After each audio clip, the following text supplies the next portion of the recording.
Julia, Kari, whoever's All up. right, we're here. Woo. Good morning, everyone. I'm going to share my screen to command, and we're going to go over the best practices with both using your contact as your pipeline inside of opportunities and then utilizing tasks for both your contacts that you're working with and the opportunities that you're actively working on. So at any time, please drop questions into the chat, or if anyone has any specific questions as we're going along, let us know. Okay, so there's probably an array of familiarity on this call with how to use commands. So I will explain a few things as we go. So in order to even have an opportunity, everything starts with a contact. So when you add a contact into your database inside of command, whether that's one-off or you're importing an entire list from somewhere, it will end up looking like this. And you can have a significant amount of tags that you see down here and different like ways to organize it. But once you open up a contact, I'll use Sierra as an example, you have different sections over here on the, I'm going to move this thing over here. Okay. And one of those is tasks. So one thing that you can do to organize how you communicate with your contacts is by assigning them tasks. So for example, if you said you knew you just got off the phone with somebody and you want to remember call about shaker listing in a month, you know, they're going on vacation and you want to make sure that you're reminded to do that, you can set yourself a task, you know, for whatever time. Okay, hold on. The Zoom room is moving around. Okay, create task. And then what you're going to end up seeing in that is on your dashboard that day, when it comes that month out, you're going to see the tasks here for you to follow up on. And it will either be a contact task or an opportunity task. Also, if you download the Kelly app, which is K-E-L-L-E, I'm sure many of you probably already have it. If you log into command on there, I believe you can get these tasks as notifications on your phone, which is really helpful. So you don't always have to be just logging into your computer and opening command to get these reminders. Yeah. So once you've set those up, Kari's right, it can become a push notification to you on your phone that those are the tasks that you had that day. All right. Anything in the chat yet? We good? Okay. All right. So I just wanted to like upfront say that. So in order to use opportunities to the fullest, you're going to see that there are these phases that are created inside of the opportunities. And you have the most common used ones are going to be listings and buyers. There are also a section for leases down here as well. And these phases are the same for all of the types of opportunities. So you have cultivate, appointment, active, under contract, and closed. And I'm going to move this. We'll create an opportunity to show you the full example and then show you how you can move them in between different.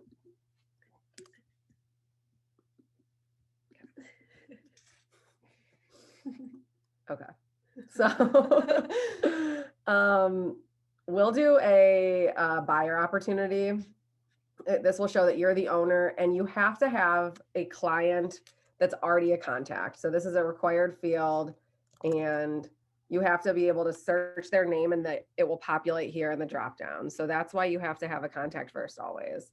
You can rename it if, for example, if you already knew that they were under contract and you're creating the opportunity late, you could put the address here, but it's going to automatically name it based on the client you're working with.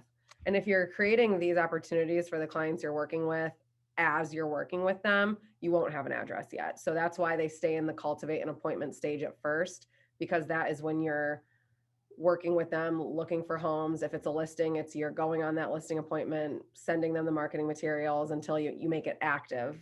And at which that point, for a listing, you would be able to add an address to the opportunity name. You can set different timeframes or budgets, but those aren't required. The only thing that's required is the commission rate. This is something you can change at the time of closing for both a listing or a buyer opportunity. So we just recommend that you put 3 in. Is that what you would say? Yeah, because if commission is actually 3.2 or something like that, it won't let you type that in there. It has to be a flat percent, but that can be updated before submitting your commission request to the office. The last 2 things that are required are phase and stage, which we're going to dive into in ways to keep your opportunities more organized. So the phases are what you saw across the screen, the cultivate, appointment, active. You actually can only pick the first 3 when you're creating the opportunity because it shouldn't be like under contract or close when you create it. The point is that you're using this tool to track your pipeline and watch the deals and clients that you're working with throughout the whole process. So you could say that you are already having an appointment or it's already an active buyer. The differentiation between the 3 different ones is a little bit up to you. You will, if cultivate doesn't make sense, or if appointments is when you're showing houses, and then what is an active buyer versus buyer appointment, you could make that based on how you work with your clients. I would suggest appointment stage would be like if you get that initial buyer intake appointment, and active is when you're showing them houses. So if you just end up jumping right to active, like that's okay. And then the stages are actually customizable. So we'll get into that. But showing homes is probably the best for the example that we're going to do. Negotiations is maybe if you're currently like working with them to get under contract on a home. But again, these are customizable. So if you don't like the idea of having multiple, you can just say if they're active, it's always showing, and it's not, we'll move it after that. Okay, so once you've created the opportunity, this is what, sorry, it's just Carrie in the chat. Okay. Yeah. Once you've created the opportunity, this is the screen that you're going to see. It shows you the details that you've put in, the phase and stage that you've created, the contact's name. You will add a property later once they're under contract there. And you can add more information about timeframe if that's something that you want to do. So I'm going to actually go back to our sales pipeline and show you this. So I just made an active buyer opportunity. So you'll see these numbers under here would show you at any given time, oh, I have 2 upcoming buyer appointments. I'm showing 6 active buyers. I have 1 under contract, and then you can move them through to closed at that point. So again, you're going to see those phases here, and that's how you can move opportunities back and forth. So if I said this buyer is no longer active, you actually just click and drag, and you can drop it into appointment. So now I'll see that I have a kept buyer appointment here. Okay. So again, same thing. If I put this person under contract, I can click and drag and move them up. It's a little touchy. There we go. And now I have the second one under contract here. So that is how you organize and easily move your opportunities through the different phases. Okay. Okay, so now we're going to talk about stages. So what you see here, searching, showing, negotiations, and legacy, which we will not dive into. That was if you had prior things imported. And those are the active stages. They're different under each phase. So under contract, you'll see escrow, inspections, appraisal, financing, clear to close. And Carrie is going to go over the way that these are customizable to how you want to organize your, so you can drive. Okay, so I'm actually going to go back so we can edit the active stages because I think that's where we are right now. And then Liz Kosminski had a great idea in the chat. She said another way to group your buyers is by how ready they are to go. So right now we have searching, showing, negotiation, legacy, but we can edit these. And what she said is some things they do are buyers who are buying this month and next month. So you can set them up in that order. So you have them organized. So you know how many buyers you have ready to buy this month, how many you have next month, how many you have the following month, etc. And you can make each of those a stage. So I will do ready to buy. Or should I just call this month? This? Sure. Buying this. Save.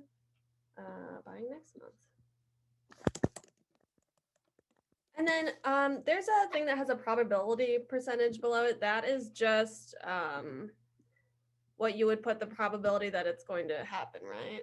Yeah, It's it kind of defaults to 70. It's at this point, there's not a reason to change what the default is, we found right now. I'm just going to delete the other 2 stages.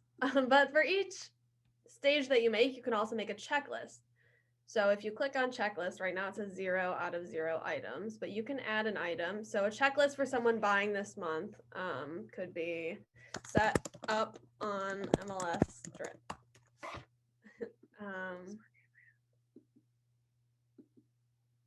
The smart plan? Set If they're not already on the smart plan? So most of you have probably heard the word smart plan before. That is also in command, which I believe Sierra talked about either last week or the week before. If you wanted to watch that, it's on our YouTube channel, KWGM Training. You should be able to find that for more details on smart plans. Something else you would do if you have an active buyer this month. Make sure they have marketing material for the cities that they're looking at. All right, that's enough of that. So once you have all of those, you can save them, and then it'll show up as a checklist item for every opportunity that you have in that stage. So for buying next month, you can do a similar set.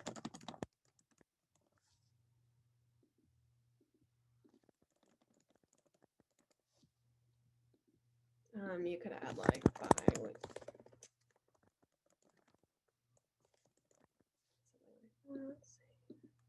And then once you do those, that'll save. And then when you go back to your pipeline, you can see them all here. So buying next month, I have 3. Buying this month, I have 1. And then by each opportunity, you'll see that it shows the little checklist that we just made.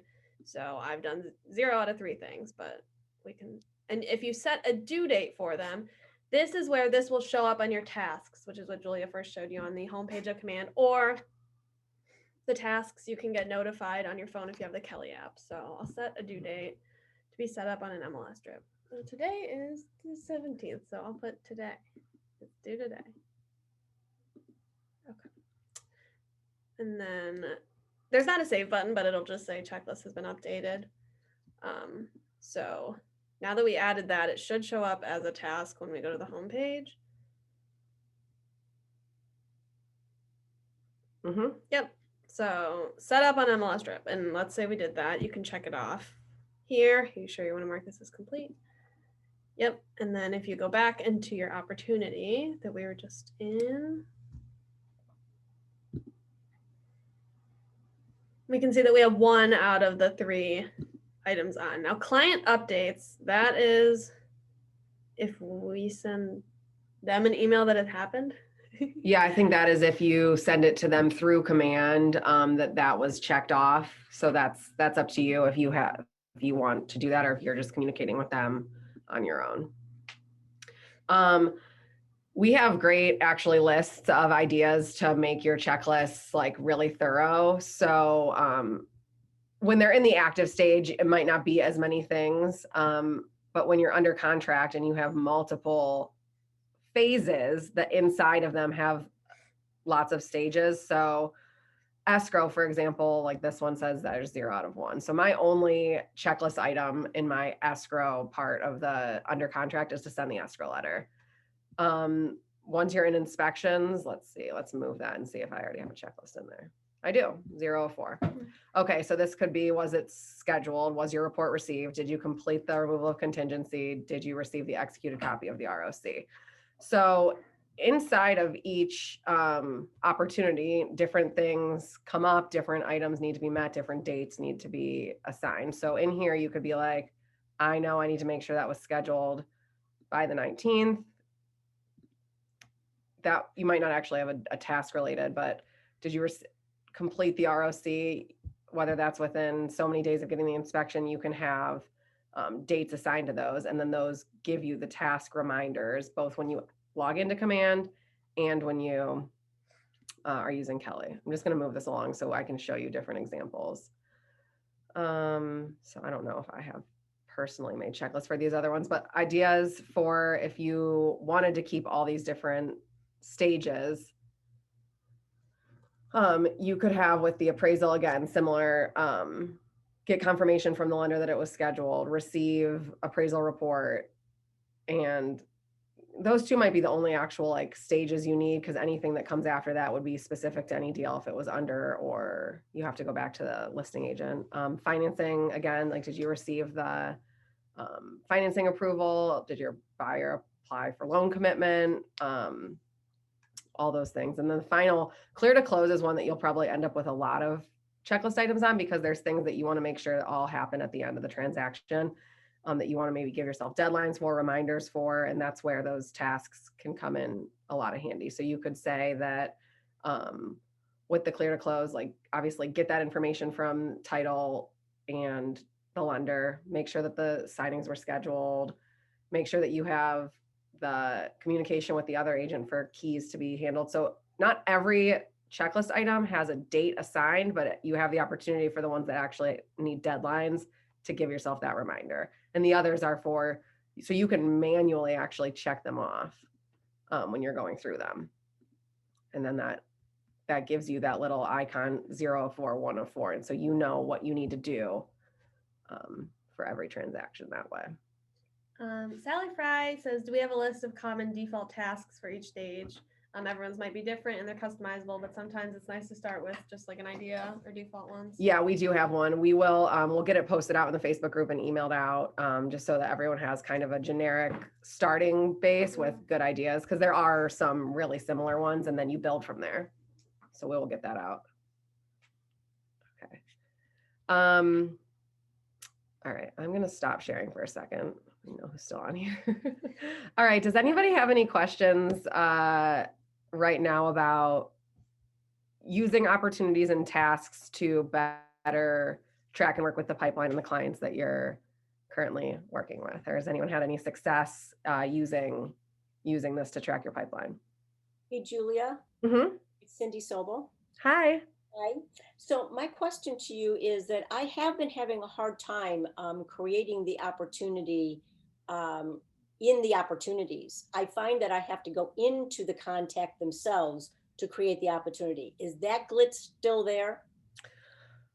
I was just able to make an opportunity, so I'm not sure if it's a full glitch. Still, there was a while where everybody had to make their opportunity by first going to the contact. And I'll show everyone how to do that just so that we know. There are two ways to start an opportunity. So the way that I showed you was go to the handshake, the opportunity, and hit create opportunity. And that's where you like selected the contact and put the commission. For a while, there was something glitching in the command system that it wasn't saving when you created an opportunity or like allowing you to create it inside of opportunities. So what Cindy's talking about, and you'll have to try it and let me know too, Cindy, just since I didn't even think about it, that I was able to just do that. But if I click on my contact today, so I'll see if I can do it. Okay, so if I clicked on my contact and I clicked opportunities here, I can create opportunities. Same with how I showed you before. This is where you would add a task about when you're calling through your sphere and someone says, I might sell in 6 months, like jump into their contact and add a task right away to call them back at that point, and you'll get that push notification. So that's a huge, I think, resource is using tasks inside your contacts as well, not just your opportunities. But along the same side is where you click opportunities, create. You're going to get the same window I showed you before and still have to add that commission rate, and then you can hit create here. And then you actually stay in the contact. You'll actually have to click the opportunity to open up that contact's opportunity. So that is the workaround. If for some reason anybody's going to opportunities and trying to create one and it's not allowing you to save or create that opportunity, just go directly to the contact and create it that way. Great question. This is very helpful. Thank you. This is Chris. Oh, hey, Chris. Yeah, you're welcome. We hopefully so this, these resources will help people get a little bit more organized on some stuff. Does anyone have any other questions, comments, or anything? All right, we will get out that list of checklist items for the different phases and stages for the stages that you can create. And again, remember those stages when you log in that are just in there, when you hit edit stages, you can get rid of the ones that you don't like. Some phases may only have one stage. Some might only have two. 6 might seem like I'm never going to actually go in there and move it 6 times. Like, let's simplify this and make it something that I will use. So it's customizable to be helpful for you guys. So we want to make sure that you know that and can use it in the way that you want to use it. All right. Well, thank you so much for everyone who stayed on. I hope you got some takeaways. We'll get those lists out and hopefully we'll see you soon.